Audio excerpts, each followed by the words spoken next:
નમસ્તે વિદ્યાર્થી મિત્રો, હું છું ભાર્ગવ લાઠિયા અને સ્વાગત છે તમારું આપણી આ એજ્યુકેશનલ એક્સપર્ટ યુટ્યુબ ચેનલ ઉપર.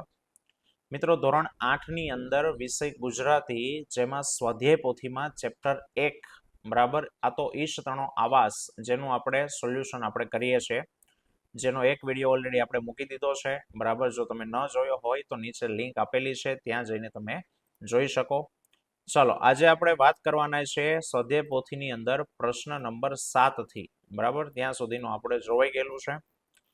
પ્રશ્ન 7 થી 5-6 વાક્યમાં ઉત્તર આપો ત્યાંથી. તો પહેલો પ્રશ્ન છે કે કામ કરવા બાબત કવિ શું કહે છે? તો કે આ કાવ્યમાં કવિએ કામ કરવા બાબતે કહેવામાં આવ્યું છે કે તું નિરંતર કામ કરતો રહે, ક્યારેય કોઈ પણ કામમાં આળસ કરવી જોઈએ નહીં, અને ઉપરાંત કોઈ પણ કામમાં કચાશની પળ પણ રાખવી જોઈએ નહીં. બરાબર, તો કામ કરવા બાબતે આવું છે એને કીધેલું છે. બીજું છે કે ભાઈ વહેંચીને ખાવું એવું શા માટે કહ્યું હશે કવિએ? તો કે આપણને સૌને ઈશ્વર ભોજન પૂરું પાડે છે, જ્યાં આપણે વહેંચીને ખાવું જોઈએ, કારણ કે એકલા ખાવા કરતા વહેંચીને ખાવાનો આનંદ અલગ હોય છે. કોઈ ભૂખ્યા ગરીબને જો ખાવાનું વહેંચવામાં આવે તો તેનો આનંદ વધારે આવે છે. સૌ સાથે મળીને ખાવાથી છાશ જેવું સામાન્ય પીણું પણ એ અમૃત જેવું છે તે લાગે છે, અને એટલા માટે સૌ સાથે મળી સંપીને ખાઈએ તો ભાઈચારો પણ છે તે વધે છે, એટલે કવિએ વહેંચીને ખાવાનું કહ્યું હશે.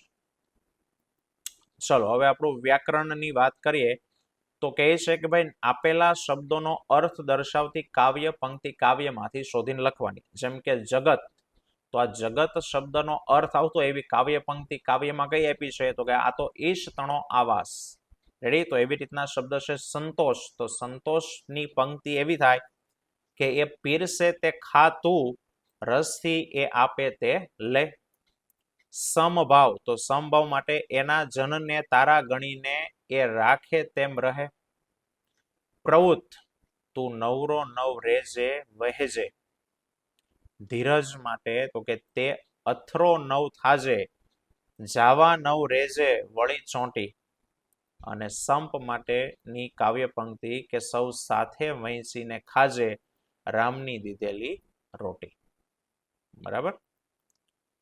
ચલો, નવમો છે આપેલા ભાવાર્થને લાગુ પડતી પંક્તિ કાવ્યમાંથી શોધીને લખો.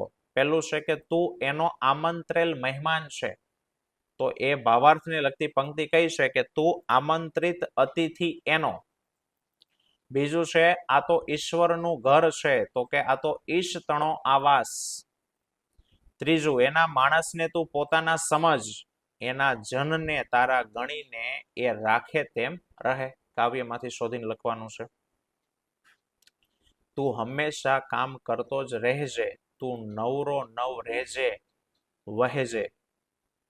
અને પાંચમું, કામમાં કોઈ કસર ના આવવી જોઈએ, કામમાં ના વે કદીએ કચાશ.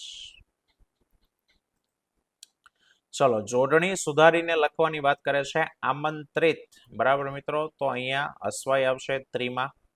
અતિથિમાં બંને તીની આગળ અસ્વાય છે તે આવશે. પ્રતિપળમાં પણ અહીંયા આગળ તીની આગળ અસ્વાય. ધ્રુસરીમાં આ દીર્ઘાવાળું, બરાબર, અને શરણાઈની જગ્યાએ સસલો. ધ્રુસરી. આવા શ નહીં, આવા સસલાનો સ. ચલો, દરેકના બબે સમાનાર્થી અર્થો આપવાના છે. ઈશ, ઈશ એટલે ઈશ્વર, પરમેશ્વર, ભગવાન. જન એટલે એની જનતા, લોક સમુદાય, લોકોનો સમૂહ. તાણે એટલે કે ખેંચે, ઘસડે. દાસ એટલે એનો સેવક, નોકર, ચાકર. હેત, સ્નેહ, ભાવ. અને ગજુ એની ક્ષમતા, શક્તિ, અંગ્રેજીમાં કહે તો એની કેપેસિટી. પણ લખવાનું નહીં અંગ્રેજી, ગુજરાતી છે આ. ચલો, સાતમું અખંડ, તો અખંડ એટલે આખું, સમગ્ર. કચાશ, કાચાપણું, અપરિપક્વ, કચાશ. અથરો એટલે કે અધીરો, ઉતાવળિયું. અને સહિયારું એટલે મજીયારું, પંતિયાળું, ભાગીદારી વાળું. બરાબર. ચલો, વિરોધી શબ્દો. અખંડ તો ખંડિત, સ્વામી તો એનો દાસ, અને તારું તો મારું, એનો વિરોધી, ઓપોઝિટ. પછી છે શબ્દ સમૂહ માટે એક શબ્દ લખો. જેની આવવાની તિથિ નક્કી ન હોય તે, તો એને અતિથિ કહેવાય, મહેમાન ગમે ત્યારે આવે. કામ કે જવાબદારીનો બોજો, ધ્રુસરી. જમવા માટે ભાણામાં મૂકવું એટલે પીરસવું, એને કહેવાય. 14મું છે રૂઢિપ્રયોગનો અર્થ આપી અને એનું વાક્ય પ્રયોગ કરો. જેમ કે ધ્રુસરી વહેવી એટલે કે જવાબદારી વહન કરાવવી, સંભાળવી. વાક્ય કે ભાઈ પિતાના મૃત્યુ પછી દીકરાએ દુકાને જવાનું શરૂ કરતા ઘરની ધ્રુસરી વહેવા માંડી. આ વાક્ય પ્રયોગ કરવાનો. 15મું છે શબ્દોનો અર્થ ભેદ આપો. ઈશ તો ઈશ એટલે પરમેશ્વર. ચોટી એટલે ચોંટલી. વેચવું, કિંમત લઈને આપવું. સોરી, વેચવું છે, કિંમત લઈને આપવું. ઈસ એટલે ખાટલાને પાયાને જોડતું લાકડું, ઈસ. ચોટી એટલે વળગી રહેવું. વહેંચવું, કિંમત વિના સરખા ભાગે આપવું, એને વહેંચવું કહેવાય. ધ્વનિને છૂટા પાડવાના છે મિત્રો. તો અતિથિ તો અ વત્તા ત વત્તા અસ્વાય છે એટલે નાનો ઈ. થ વત્તા પણ અસ્વાય, નાનો ઈ છે.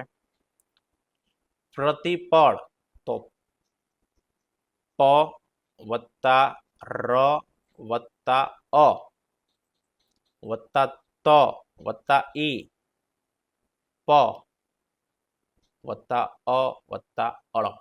બરાબર લખ્યું છે એ પ્રમાણે. ધ્રુસરી તો ધ વત્તા દીર્ઘાવાળું ઉપર મીંડું પ્લસ સ અ ર અને ઈ. રોટી ર વત્તા ઓ વત્તા ટ વત્તા ઈ, રોટી.